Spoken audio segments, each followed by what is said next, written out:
করে নিছে। হয়তো এই এরিয়াটুকু ওনার একটা হেফাজতে নেওয়ার একটা পরিকল্পনা ছিল।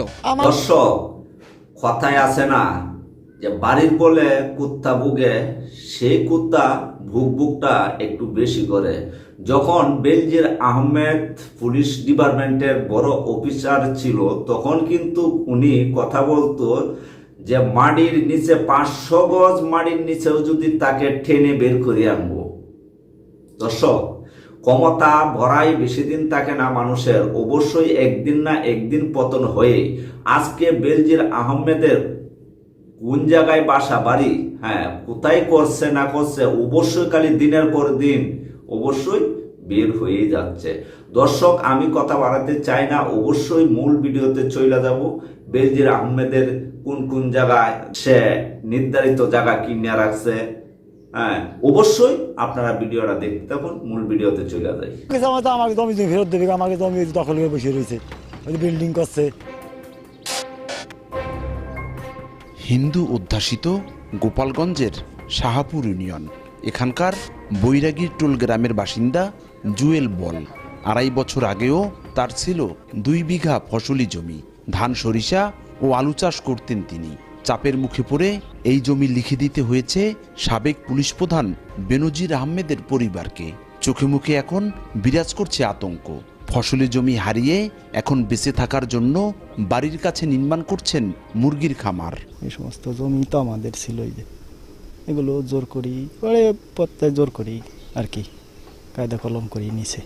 জোরগুলো খাটাইছে বেনজির স্যারের লোকেই। দেশ জুড়ে যখন আলোচনায় সাবেক পুলিশ প্রধান, ঠিক তখনই একে একে মুখ খুলতে শুরু করেন ভুক্তভোগীরা। তাদের অভিযোগ, প্রথমে বেনজির আহমেদ পুলিশ ও লোকজন নিয়ে দাঁড়িয়ে থেকে প্রথমে আকাশে ড্রোন উড়িয়ে দেখেন, পরে পিলার দিয়ে দখলে নেন জমি। লিখে না দিলে শুরু হয় অত্যাচার আর নির্যাতন।